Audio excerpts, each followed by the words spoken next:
البحر يا أوسة؟ أوسة في البحر. نروح البحر. نروح البحر.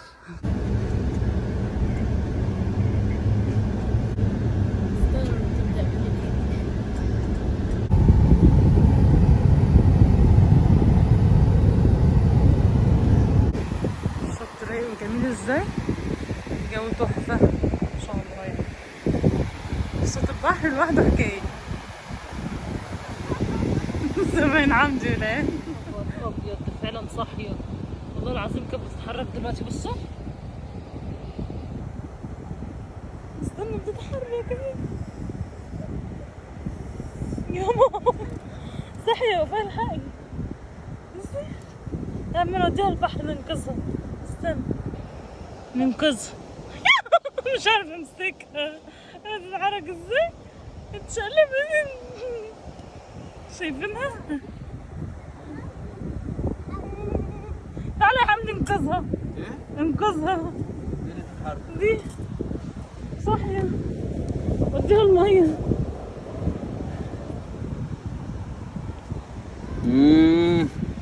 عملية انقاذ. جالك رعب ولا ايه؟ عارفة دي اسمها ايه؟ كوكعة. كنت شايفة من الخروج دلوقتي. شايفة في الأرض من الخروج.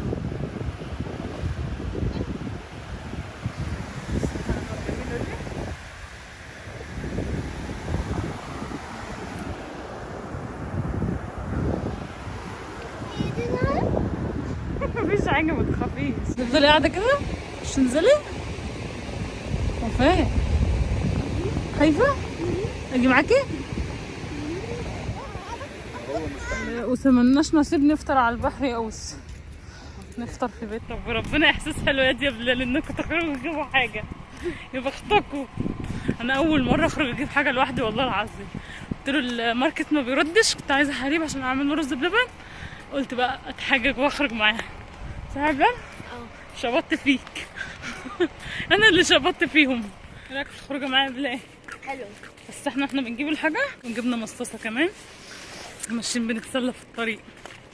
احساس الطفوله ده حلو. الواحد بيكبر ليه؟ اقول بنتسلى واحنا ماشيين. طب يلا نجري تاني. يلا انا همسكك اهو. امسك. مش قادره اجري. اللبن دي دسم. حطيت نص كيلو رز مغسول في حله ونزلت عليه ب2 كيلو حليب كامل الدسم ويكون ساقع عادي مش مغلي. وافضل احرك فيهم كده لغايه ما يبدا يغلي واطفي عليه.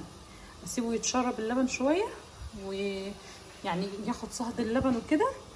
وبعد كده ارجع بعد ما يهدى اولع عليه تاني بعد ساعه. وهرجع بقى اقول لكم ايه المكونات اللي هحطها عليه عشان يبقى دسم معانا. بصوا اول ما بياخد غلوه هيبدا بقى يفور ويقب. بروح انا طافيه على طول اهو قبل ما يقع. لان طبعا اللبن صافي ما فيهوش ولا نقطه ميه. حطيت بس فيه الرز المغسول. وهسيبه بقى كده يهدى شويه ويتشرب اللبن. وبعد كده هرجع بقى اشوف المكونات اللي بقى. حمدي عمال يستعجلني ما عداش ساعه. بس بصوا الرز مسك في بعضه ازاي. المفروض ان هو بيشرب الحليب اهو. بصوا الحركه بقى بتاعت الساعه انك تدفي عليه ساعه دي تخليه يشرب الحليب اسرع ويبقى دسم اكتر ويطلع النشا اللي فيه. هرجع بقى اولع عليه تاني واقول لكم هنعمل فيه ايه. هضيف له بقى حليب تاني على البارد برده كده.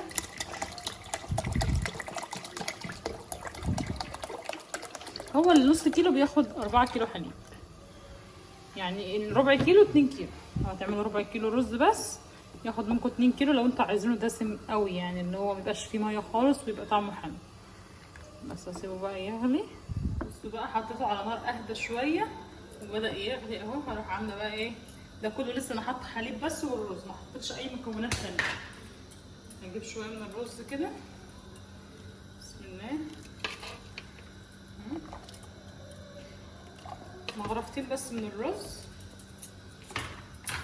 وده بقيه الحليب. بقيه ال4 كيلو حليب اهو.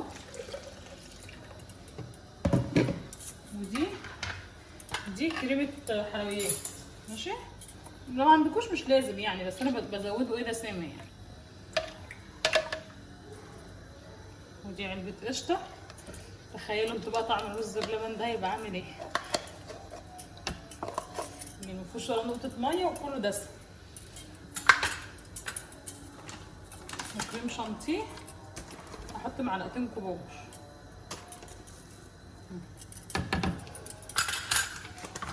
واضربه بقى في الخلاط.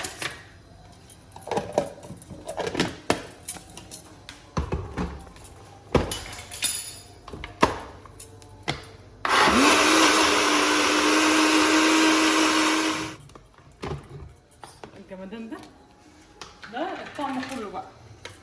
لسه طبعا الرز بيستوي، فهسيبه يستوي في الطعم ده. لقيت الحله مش مكفيه، والسكر ده اخر حاجه، لان لما بتحط السكر في الاول اولا الرز ما بيستويش، ثانيا السكر بيحلو او بيعقد فيه، فلازم السكر اخر حاجه. ما بحبش احط فيه فانيليا، يعني بحس ان الرز لما يتحط فيه فانيليا طعمه بيتغير اصلا. نقلته في حله اكبر عشان ياخد راحته في الغليان ويكمل بقى سواء. عايزه الرز دايب خالص، وشويه الرز اللي انا طحنتهم دول هيخلوا الرز بلبن تقيل من غير نشا، يعني هيديله سمك من غير النشا، عشان النشا طبعا برضو بيغير طعم الرز. انا ما بحبش الرز بلبن ولا فانيليا ولا نشا. بقى ده القوام المظبوط للرز، لسه ما حطيتش السكر، كل ده مستنياه ما يستوي خالص. استوى بقى 100 100 اهو. هحط بقى السكر حسب الرغبه. اول ما احط السكر واتاكد ان هو غالي اطفي عليه على طول، ما اسيبوش يغلي كتير بعد ما احط السكر. حلو ازاي وظبطت سكره. هغرفه بقى هنا، هغرفه هنا في الاطباق كده عشان ادخله الفرن. بص عمال يزن، هحطه في الفرن بسرعه واروح له عشان ياخد وش حلو. بس بقى انا بحطه في الفرن، بس بشغل الشوايه بس عليه كده شويه ياخد لون، وبعد كده اطلعه يبرد واحطه في التلاجة. كده اللي في الاطباق ده عشان احط زبيب عليه، عشان حمضيات وجوز الهند. وده طبعا منابي، لازم اكل شويه في الحله كده. عاده ربنا ما يقطعلكوا عاده، بيبقى احلى من اللي في الطبق. سبحان الله، الشويه الاخرى دول بيبقى طعمهم حلو قوي. ما شاء الله الوش عامل ازاي، يقبل ازاي. صاد الفرن طلع على التليفون يقبل كده ويعمل لون من على الوش. الوش ده بيبقى طعمه خطير. شايفين شكله بقى عامل ازاي لما طلع من الفرن؟ ما شاء الله. ده كده اللي بيتغير فرنه. بس اللبن ده فظيع. انا عماله اكل في الوش وسايبه كل حاجه، عماله اكل في الوش. الوش طعمه حلو قوي، بالذات الحته الملسوعه دي طعمه جميل. عماله بنقي فيه، خطير.